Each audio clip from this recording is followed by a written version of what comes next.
Assalamualaikum warahmatullahi wabarakatuh. Saya akan membawakan video seputar materi tentang polusi.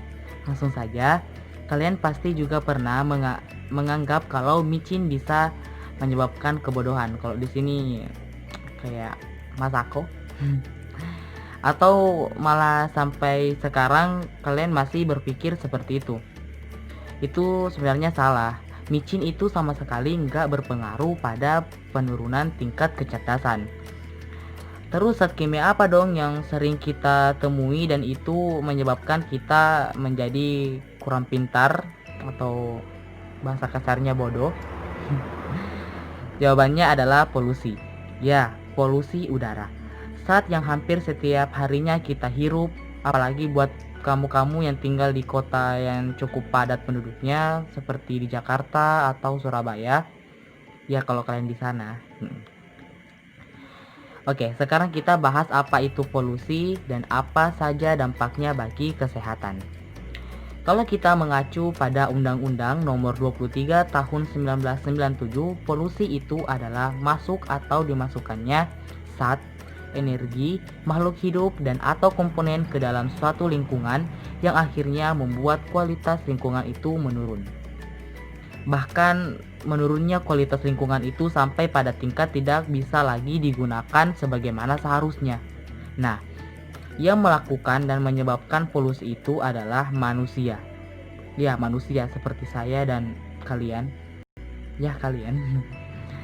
Polusi atau pencemaran juga bisa diartikan sebagai perubahan komposisi dari suatu zat, seperti air, udara, tanah, dan juga lingkungan.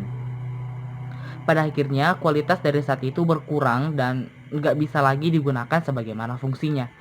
Ngomong-ngomong soal polusi, tidak lengkap kalau kita tidak membahas juga soal polutan. Polutan itu apa? Polutan adalah zat atau benda pencemar yang dapat memunculkan pencemaran secara langsung maupun tidak langsung. Polutan itu sendiri dibagi menjadi 4 jenis, yaitu polutan kimiawi, polutan biologis, polutan fisik, dan polutan sosial budaya.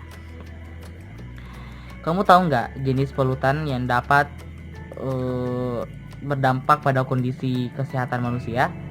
Ya, jawabannya adalah polutan kimiawi. Kenapa polutan kimiawi? Karena polutan kimiawi itu kan berbentuk senyawa kimia yang konsentrasinya sangat tinggi, makanya bisa menimbulkan pencemaran. Contohnya itu gas karbon dioksida atau CO2. Kita sama-sama bisa merasakan kalau semakin kesini lingkungan kita semakin tercemar. Udara, tanah, bahkan air. Kalian bisa lihat di sungai-sungai di Jakarta. Kalau kamu bisa lihat juga kabar terbaru, bukan terbaru sih, tentang matinya ikan paus sperma akibat banyaknya sampah yang ada di dalam tubuhnya. Enggak. Paus itu nggak mau mati, nggak mau makan sampah. Tapi hewan berbadan besar ini memiliki keterbatasan penglihatan. Jadi sampah-sampah yang ada di lautan, dia pikir itu adalah makanan. Kematian paus sperma menunjukkan betapa tercemarnya lautan kita. Lagi-lagi ulah manusia. Gimana? Sedih nggak lihat paus itu mati karena sampah yang dibuang oleh manusia? Gue sih sedih. Nggak tahu kalau kalian. Nah, polusi sendiri dibagi menjadi 4 jenis. Yang pertama, polusi udara. Polusi udara biasanya terjadi karena polutan yang berbentuk gas atau zat partikel. Contohnya yang dapat menimbulkan polusi udara itu seperti gas karbon dioksida atau CO2, karbon monoksida atau CO, gas beracun, nitrogen dioksida, sulfur dioksida atau SO2. Nah, asalnya itu bisa dari asap kendaraan bermotor, asap pabrik, pembakaran sampah, dan banyak lagi. Yang kedua, polusi air. Polusi air terjadi karena adanya zat atau polutan yang dapat menimbulkan polusi air. Contohnya itu limbah cair industri, insektisida yang digunakan oleh para petani, Hg, CO, dan Zn. Selain itu, sampah-sampah plastik juga menjadi salah satunya. Oke, yang ketiga, polusi suara. Ya, polusi suara. Polusi suara biasanya terjadi karena adanya suara bising dan juga deru mesin kendaraan. Banyak lagi penyebabnya, seperti mesin pabrik, mesin penebang pohon, dan masih banyak lagi. Pokoknya selama pendengaran kamu merasa terganggu, maka kamu sedang terkena polusi suara. Yang terakhir atau yang keempat, polusi tanah. Polusi tanah bisa terjadi karena adanya zat atau polutan yang menimbulkan tercemarnya tanah, seperti sampah plastik, sampah karet, sampah botol, dan lain-lain halnya yang dibuang sembarangan ke tanah. Itu adalah jenis-jenis polusi yang ada di sekitar kita. Polusi-polusi itu ternyata cukup memiliki dampak yang signifikan bagi tubuh manusia loh. Kalian pasti tahu dong, kalau polusi udara dapat menyebabkan gangguan pernapasan, jantung, bahkan juga kanker. Kamu pasti tahu, tapi kalau polusi udara dapat menyebabkan penurunan tingkat kecerdasan, apakah kamu sudah tahu? Oke gini, menurut Dr. Fredika, seorang direktur Columbia beserta teman-temannya telah melakukan sebuah penelitian tentang dampak polusi bagi manusia. Hasilnya adalah anak-anak yang berusia 5 tahun di kota New York yang sejak dalam kandungan sudah terpapar oleh polusi udara dengan kandungan poliklorida aromatik hidrokarbon atau PAH.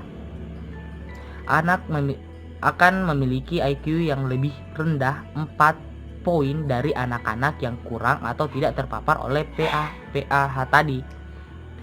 Polusi itu muncul dari asap kendaraan bermotor dan pabrik-pabrik. Ngeri banget. Nah, hasil penelitian ini kemudian diterbitkan oleh Journal of American Academy of Pediatrics pada bulan Juli 2009. Tapi ternyata bukan cuma anak-anak aja yang tingkat kecerdasannya dapat dipengaruhi oleh polusi. Pada tahun 2008 dilakukan penelitian terkait hal tersebut oleh School of Public Health dari Harvard University yang bekerja sama dengan University of North Carolina di Chapel Hill. Penelitian itu dilakukan dengan mengambil sampel orang-orang yang berusia 20-50 tahun. Hasilnya adalah kadar ozon dalam udara yang tercemar dapat menurunkan konsentrasi, menimbulkan short-term memory, dan menurunkan respon otak yang setara dengan kemunduran otak pada usia 3,5 sampai 5 tahun lebih tua dari usia sebenarnya. Sekarang kamu masih mau bilang micin atau Masako itu kan merek, aduh, bikin bodoh, nyalahin micin karena kamu nggak bagus-bagus nilainya. Justru kamu harus menyalahkan orang-orang yang suka membuang sampah sembarangan, pemilik kendaraan yang kendaraannya mengeluarkan asap kotor, orang bakar sampah, dan juga pemilik pabrik, karena polusi udara itu muncul dari itu semua. Lalu ada nggak sih cara yang bisa kita lakukan untuk menanggulangi munculnya polusi yang semakin besar? Ya jelas ada dong. Setiap penyakit itu bisa disembuhkan, tinggal mau atau enggaknya.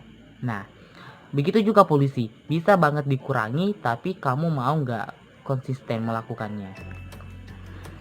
Saya memiliki 5 cara mengurangi dan mengatasi polusi udara. Yang pertama, menanam pohon di pekarangan rumah dan lingkungan sekitar kita. Yang kedua, gunakan kendaraan ramah lingkungan, salah satunya sepeda. Yang ketiga, jika ingin menggunakan kendaraan bermotor, pastikan kamu rutin melakukan pengecekan mesin agar tidak menimbulkan polusi berlebihan. Yang keempat, lakukan gerakan menanam pohon, bisa di pekarangan sekolah, kantor, atau jalan raya di pusat kota. Yang terakhir atau yang kelima, gunakan transportasi umum seperti Transjakarta, ya kalau kalian di Jakarta, Trans Jogja, dan lain sebagainya. Itulah tadi penyampaian saya soal materi tentang polusi. Lebih dan kurangnya mohon dimaafkan. Assalamualaikum warahmatullahi wabarakatuh.